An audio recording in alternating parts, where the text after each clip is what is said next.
Président, je voulais juste rappeler que dans cette affaire opposant monsieur Ousmane Sonko à la demoiselle Adji Sarr, la justice a été dicte.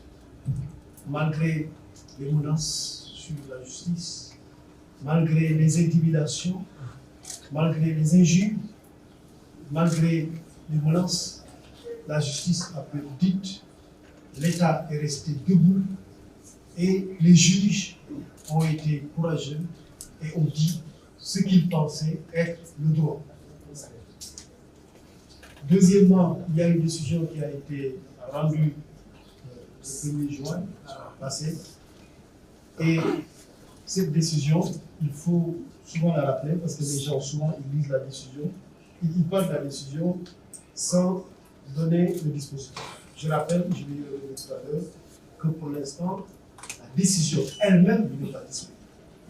Parce que vous n'êtes pas sans savoir que dans les habitudes et pratiques judiciaires, il arrive que les juges, les tribunaux et cours sortent une décision de justice, proclament le dispositif, c'est-à-dire la décision qui a été prise par le tribunal ou la cour, et se donnent le temps de rédiger l'intégralité de la décision. Donc l'intégralité de la décision n'est pas encore disponible. Mais il y a bien actuellement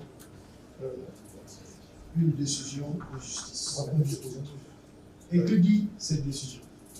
Donc d'abord que la Cour dit par ses motifs statuant publiquement contradictoirement contre Adji Sarr et Ndella Ndiaye et par contumace à l'égard de Ousmane Sonko.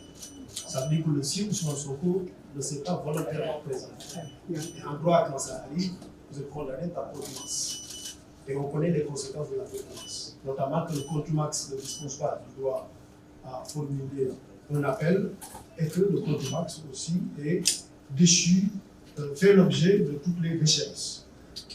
Dans le fond maintenant, qu'est-ce qui a été décidé? La Cour dit acquitte Ndella Ndiaye du chef de complicité de viol et de diffusion d'images contraires aux bonnes mœurs. Acquitte Ousmane Sonko du chef de menace de mort. Déclare Ndella Ndiaye coupable d'incitation à la débauche. Disqualifie les faits de viol reprochés à Ousmane Sonko en corruption de la jeunesse, le déclare coupable de ce chef. Disqualifie les faits de viol reprochés à Ousmane Sonko en corruption de la jeunesse. Donc, il n'y a pas d'acquittement pour le viol. Moi, je veux que ça soit clair. Il n'y a pas d'acquittement pour le viol. Ce qu'il y a, c'est une disqualification des faits de viol en corruption de la jeunesse. Et la corruption de la jeunesse est une disposition, une infraction prévue par le Code pénal du Sénégal, qui prévoit que toute personne peut faire l'objet d'une condamnation pénale lorsque il est auteur d'atteinte aux mœurs, lorsqu'il attente aux mœurs par corruption de la jeunesse ou incitation de la débauche. Ici, il n'y a pas d'acquittement par le viol, c'est une disqualification de viol en corruption de la jeunesse. Premièrement. Deuxième précision, ce chef d'accusation, le fait de demander qu'on poursuive pour pratique corruptive de la jeunesse, était bien visé dans l'ordonnance qui a saisi la chambre criminelle du tribunal de grande instance de la République. Le juge d'instruction, dans son ordonnance, qui renvoie Ousmane Sonko devant la chambre correctionnelle, avait visé fait de viol, poursuite pour viol, menace de mort, etc. Et corruption de la jeunesse. C'est un document église, tout le monde peut le lire, tout le monde peut le consulter. Parce que souvent, pourquoi je tiens à dire ça? Parce que souvent les gens disent, mais pourquoi on l'a condamné pour quelque chose qui n'était pas visé? Et puis c'était visé. C'est ça la réponse. Dans l'ordonnance de renvoi, il y avait bien donc, poursuite pour viol, mais aussi poursuite pour corruption de la jeunesse. Ce n'est pas quelque chose que le juge a sorti de son chapeau, de sa manche. Non, pas du tout. C'était bien prévu dans l'ordonnance de renvoi de Ousmane Sonko devant la chambre.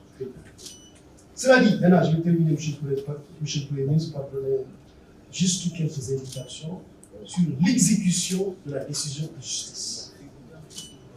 Autrement dit, la question qui a été posée, à savoir pourquoi Ousmane Sonko n'est pas arrêté. Je pense que la question est revenue deux fois. Premier élément de réponse, il faut que la décision lui soit notifiée. il faut que la décision lui soit notifiée. La décision est en cours de réaction par le juge.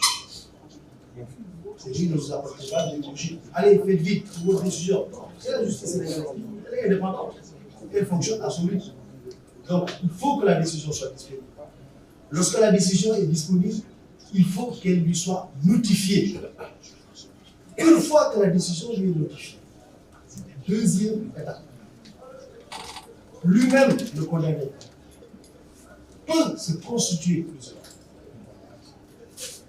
Ou alors, le parquet, qui a la charge d'exécuter la décision de justice, peut l'arrêter et l'amener en prison pour exécuter la décision de justice. Donc, deux possibilités.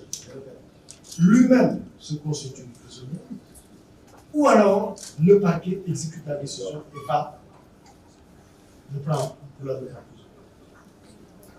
Troisième élément, une fois que lui-même se constitue prisonnier, ou que le parquet a une querelle pour le mettre en prison, il a 10 jours pour acquiescer à la condamnation. 10 jours pour donc dire je suis d'accord avec la condamnation, ou alors acquiescer, ou alors contester la décision. Contester la décision. Par exemple, je ne suis pas d'accord avec cette décision. Auquel cas, il peut être rejugé par la même juridiction, voire la même composition. Autrement dit, les mêmes gens qui l'avaient jugé, les mêmes magistrats, la même composition qu'il avait jugé, peuvent le rejuger. Tout comme des magistrats de la même juridiction peuvent le rejuger.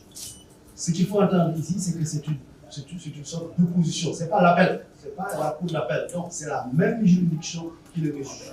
Pourquoi? Parce que s'il se constitue, ou lorsque l'appel est exécuté et que lui-même dise je ne suis pas d'accord, la décision de contumace tombe. Et lorsque la décision de contumace tombe, il est rejugé. Et lorsqu'il est rejugé, évidemment, il peut y avoir une confirmation du premier jugement ou une infirmation du premier jugement. Donc voilà juste, M. le Premier ministre, quelques éléments de réponse que je vous donne à la question de savoir pourquoi on n'a pas fait l'objet de l'arrestation.